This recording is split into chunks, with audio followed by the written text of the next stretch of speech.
All right, welcome to the HyperFast Agent Show. We've got an amazing guest today, a new agent who has had a very, very quick start on our team. He's going to talk a little bit about how he did that, what he was doing before, and how he is having just an amazing start to his real estate career despite the lockdowns that we are facing right now. Welcome to the show, Jonathan.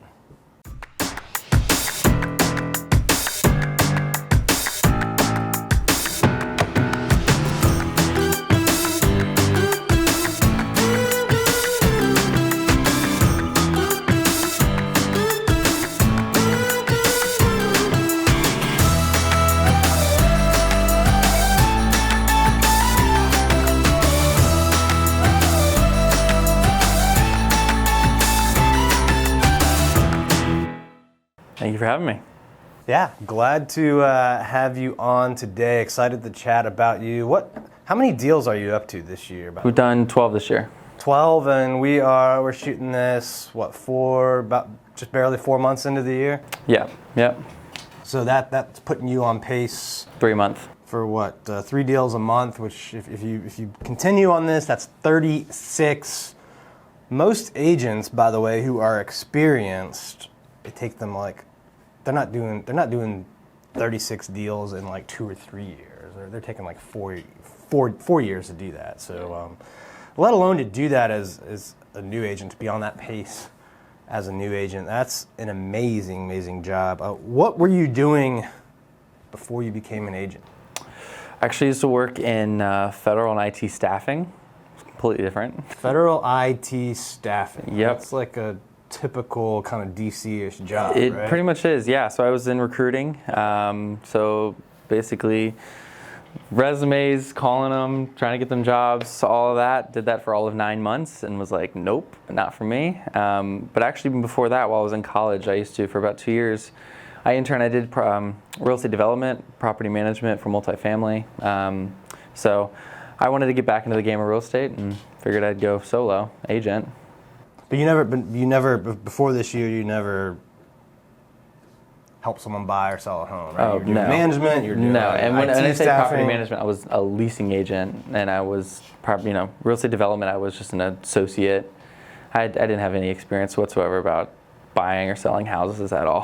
What drew you to real estate? Why, there's a lot of different things you can do. Why'd you pick real estate? Yeah, I've always said I love numbers and people, so I knew I wanted to do something, right? That's still a million things. So something sales, but I love architecture. I love homes. I love the interior and exterior. And then honestly, when I was in staffing, it was a really corporate job, right? I'm wearing suit and tie every day at this company. I think what I love most about being a real estate agent is that it's very personal with the client, right? It's not a very high-end corporate job. I get very personal and in-depth with my clients, and you're just making new friends that way. And I'm helping them do something that's leaving a big impact in their life too. So it's kind of nice. I'm helping them find their next home they're going to be in for the next 10, 15, 20 years, and making new friends at the same time and doing what I love to do. So yeah, it's a mix. I think you hit an important point there. The relationships. Yeah. And it's a mix. Buying a home, even for the most just very cold, calculating type, financially driven and all that, even for those people, it is an emotional decision at some degree. So that relationship aspect is very important. So why don't you dive into that a little bit? yeah, this is literally going to be their biggest financial purchase, at least until they buy their next house. So this is a very in-depth process, and you have to earn their trust, right? They're trusting someone they've never met before with hundreds of thousands of dollars in their name. So it's you have to earn their trust, show them your worth, right? And then it's definitely building that relationship with them so that when you find that perfect house, they trust you, and then you can walk them through the very emotional, stressful process that they're going under. How do you build that trust? Because I imagine to do 12 deals in 4 months, 3 a month, not coming in with much of a big background, probably not much of an SOI. I'm sure a lot of these deals, we can get through it more in depth later, but they're probably coming from open houses, online leads. So how do you build, otherwise, in other words, you don't know these people, most of your clients, I'm assuming. How do you build that trust quickly? Yeah, well, especially for me, I'm only 22, so definitely not showing them my age, for starters. So age is not a factor. You're never too young, if you're listening, or too old to start out and make money in this industry. Yeah, it's totally true. So really, it's just building their rapport in the sense of, it is relating with them, right? But it's also, I can't stress enough, is understanding where they come from. I think a lot of agents will just dive into the business, or they try and relate with something on a small talk or a short story, but it's more coming to them and saying, hey, look, I know you're stressful. I know this is a stressful process, but that's what I'm here for. So it's almost like building their rapport with the small talk, but also showing them hey, look, I've been here before. I know what I can do. If you need anything, you can come to me at any time of the day. Text me, call me. Yeah, I mean, it's really just building that rapport from that first impression that you get, right? Because that first 5 minutes with the agent you have is the most important time of the entire life. So what do you do with that first 5 minutes? Open house or appointment with someone? What are you doing that first minute? Oh, gosh, I guess it's definitely situational, but I guess it's really they come in and I say, okay. Let's take open houses. Right? Okay, your open house. You walk in. I'm hosting the open house. Say, oh, hey, so how long you been looking for?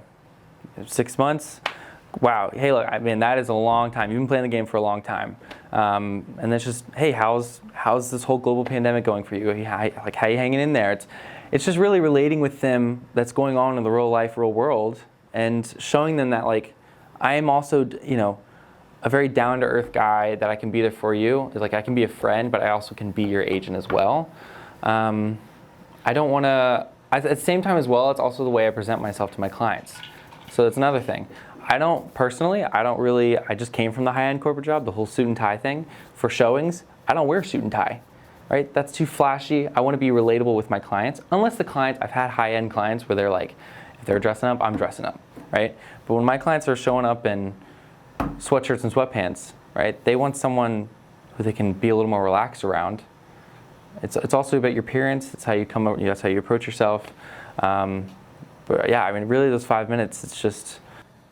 So you're establishing rapport, relatability. What about expertise? You hinted on. I can be your friend. I can be your agent. What are you doing for that agent expertise part of it? Yeah. So then, of course, let's say it's an open house, right? So in the open house, you got those first 5 minutes to build rapport. Really, it's your first 2 minutes. It's not really that long. Hey, check out the house. Maybe say a few details about the house. Let me know if you need anything. They're walking around the house. Because you got other people in the open house. It's not like you're only people there. When they come back, then it's you have that 30-second elevator pitch. It's okay, how's the house? If they like it, sell them on it, right? If they don't, okay, hey, sell them your service, right? We're the #1 team in Virginia, DC, and Maryland. And just last year, we sold 700 homes, but 30% were off market, right? You've been looking for 6 months, right? So I used that question in the beginning. I'm going to use it as ammo now against them. You've been searching for so long. You've been in this game for so long. I know how tiring it is and boring and stressful it is, right? So it's I have off-market properties that could work perfectly for you. You don't have to worry about competition, price escalation, bidding. Do you want me to send you a few? That'd be okay? Cool, yeah, all right, let me confirm your email here.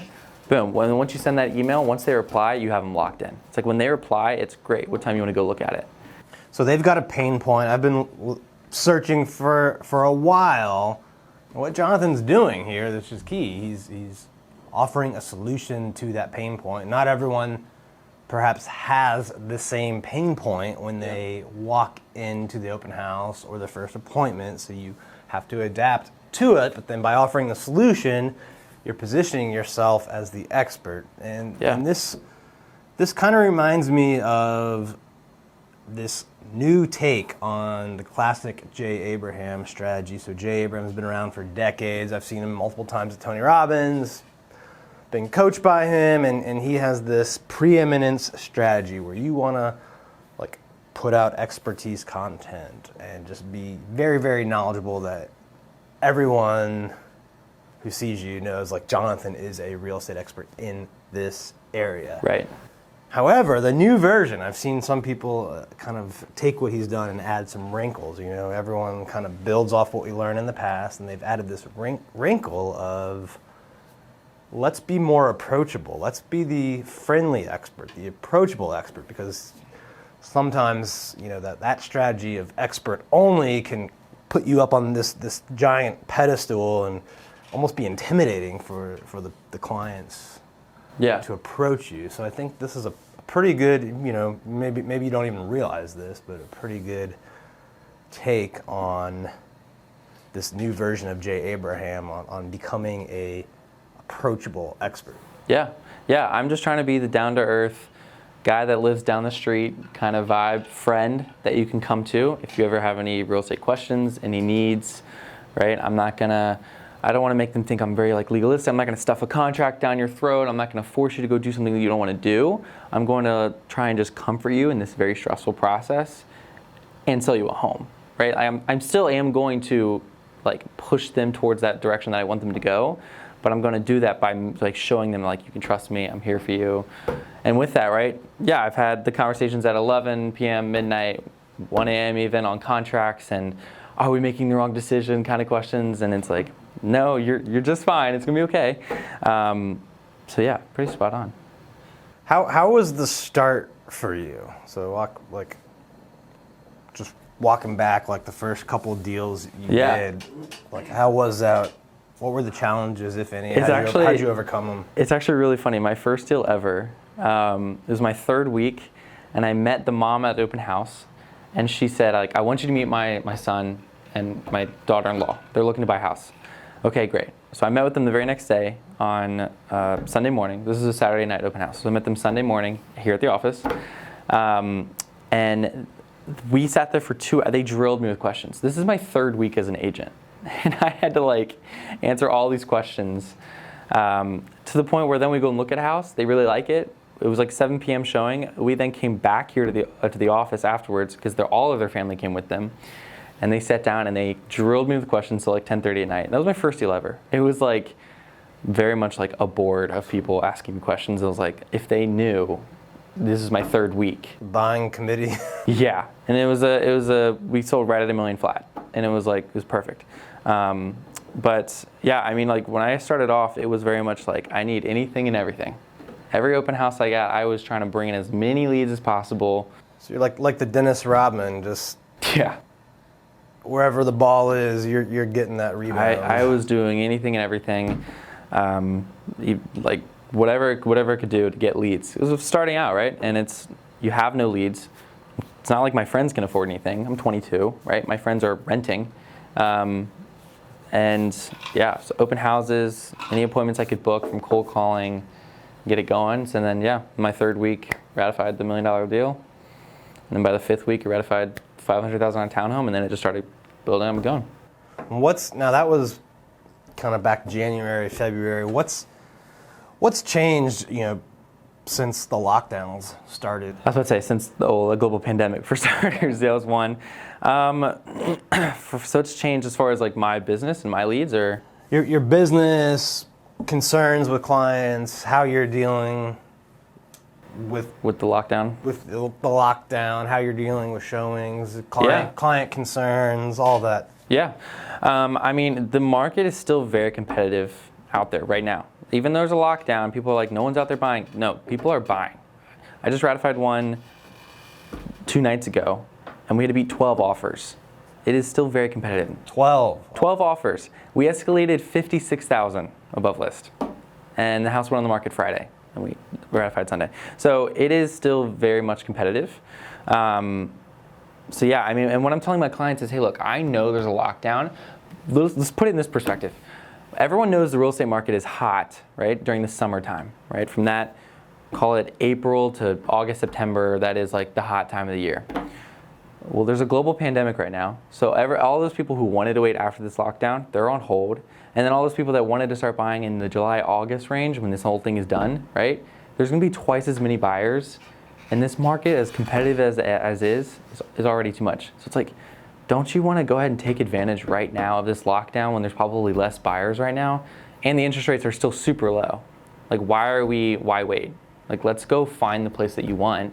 There's less competition usually. This is a one-off, but yes, that's pretty much my pitch. And it's, hey, look, if you're comfortable going out there, I'm comfortable, so let's do it. Like, let's go take a look at a few houses this weekend, kind of thing. Have you had different upfront conversations? You know, how, like, what are the differences now in the initial meeting than, let's say, back in February before this was really on anyone's radar? I mean, other than for the appointment being on a Zoom call now rather than in person, which doesn't make things too much harder. I will say it does not help my case in the sense of kind of being there in person is a little bit more like, I guess, wholesome. Like it's a lot easier to build a relationship. And It's easier to read. It's easier to read them emotionally. Yeah. You know, they don't have another browser window open. Yeah, right. They're not looking down at their phone, and I have no idea. Yeah. So I mean, that's how are you overcoming that? Are you asking like more questions, trying to get them to respond more on Zoom? Yeah, and then it's like if you go into the whole buyer appointment, right? It's going over what they want, showing them our entire, like, the buyer, you know, the buying process, what it looks like, and then showing them what's on the market. And it really is, it's just that is keeping them very much in tuned into the conversation, keeping them going, because the last thing you want to do is bore them, right? This isn't a lecture. This is me showing them and walking them through the buying process. If they're like a big time first time home buyer, right? If it's someone, you know, I've had clients who have bought 4 or 5 homes. That's not the kind of meeting we're doing then. This is it's more like, what are you looking for? It needs analysis, right? And then it's, hey, this is what I've seen on the market, and let me show you now in MLS. And then it's also kind of summarizing, you know, the finances part of the buying process, and do you have any questions here? It's kind of skipping that, but yeah, I mean, the Zoom call really is just keeping them in tune, keeping them online, keeping them going. And here's my cell. Text me if you need anything. And then, but as long as you also want to book that showing on that Zoom call. As long as you book a showing, get them in person, like, they're locked. They're yours. Done, pretty much. So at the meeting, you know, this is a good point for sales, really, in anything. You need to always be closing for the next step in the process, right? Whether it's take the order, make the next appointment, come do the demonstration, the test drive, whatever it is. Like, you gotta book the next step. And it's, you know, you got to do it when you have their attention. You can't wait and try to do it on a follow-up. Yeah, if you basically have the mindset to close them to the next step every time you meet them, you'll ratify a deal in like a week. It's that easy, right? You meet them at open house, close them for the appointment. Get to the appointment, close them for a showing there after the appointment. When you're at the showing, close them on the house. It's literally just 4 steps if you think about it. It's like it's funny. It's like it's a pretty straightforward process. I'm not gonna say it's easy. It's by no means easy. Every situation is different. But if you can just close them on every process, you just have to close someone 4 times to ratify a deal. 4 times, and you could make a great amount of money. Yeah, always move them to the next step in the process. And if you know their personality and how to read them and how to walk them through, right? If they're a cautious person, it's walking them through that kind of style. If you're good at reading people, then you'll be good at closing people. It's just all about saying the right words for that personality. And it shows, like, to them, it looks like you're very trustworthy and a comforting guy, especially if they're cautious, right? But really what I'm doing, I'm changing their perspective, and I'm getting them to do what I want, pretty much. But also helping them buy a place, and it is still what they want, so it's just getting them there. Yeah, no, there's a lot of fear and uncertainty, and people need the friendly expert. Yeah. The approachable expert. Yeah. To get them. Yeah. To the next. And some people, some people want the friendly expert. Some people also want the very professional. Don't want to get personal. There are people out there like that. I'm not gonna say everyone wants the very neighborhood friendly kind of guy. So yeah, it's just reading them. Got to be read, adapt, and execute. And execute. I couldn't have said it better. Before we wrap up, we're gonna do the HyperFast round. Okay. Rapid fire questions. So rapid fire questions. Short answers. Okay. Are you ready? I think so. I'm ready. All right. What's the biggest challenge you've had in your long real estate career? It can be a different challenge too, since you've only been at this for 3 or 4 I was about to say, biggest challenge so far, I guess just the lockdown, right? Yeah. It's my 3rd month and I'm having to deal with a global pandemic. It's like, great. Throw another curveball at me. Yeah, I'd say global pandemic. It's kind of a little cliche, but yeah. What would your biggest piece of advice to a new agent be? Do anything and everything. Don't be lazy. Get your butt up off the couch. Do every open house you can. Call every lead you have. Biggest piece of advice for an experienced agent? You've probably dealt with a few on other ends of the offers and just on the team here, but what would you tell an experienced agent? Don't act like you have all the answers. Be nice to every agent. The process will be a lot easier if you build relationships with every agent you have. No one has to be some sort of king here. It's a two-way deal. Be a good mentor to others. Be open to more questions from new agents, right? I know when I started out, I had a million questions. I felt like I had to go to like a million agents because I didn't want a million questions on one agent, right? So just, yeah. Where do you see yourself in 5 years? 5 years? 5 years. Ripe old age of 27. 27? Maybe engaged, I don't know. Hopefully doing 50, 60 deals a year. Hopefully having my own little mini team. Hopefully doing 30, 40 million a year. So, yeah. All right. Well, you are well on your way, guys. Jonathan has done 12 deals in just under 4 months, on his way to 36 for the year, which probably at this price point puts you at what, 20 million or so? Yeah, I'm right at 600,000 average, yeah. All right, if people out there want to learn more from you, what's the best way for them to connect with you on social or? Yeah, if you have any questions, actually come to me. I love questions. So literally my Instagram is Jonathan Sells DMV. You can slide my DMs there. Or my Facebook is Jonathan Chvala Realty. Chvala is Chvala. It's weird, yeah. All right. There you go. Thanks for being on the show, and thank you guys for tuning in. We'll see you next time. Thanks. Thank you for tuning in to this episode of the HyperFast Show. Subscribe to us if you want to make sure you get the latest and greatest HyperFast shows. And remember, we love reviews. Reviews help us bring better and better guests and improve our shows. So give us the good, the bad, and the ugly. We hope you enjoyed the show, and we will see you next time.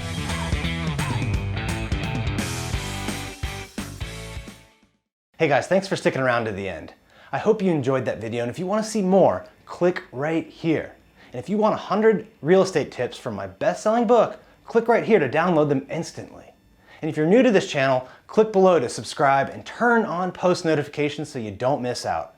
And leave some comments about what you think on the videos. I read them all each week, and I select winners to give out hats, shirts, coaching calls with me, and tickets to some of our events. I'll see you next time.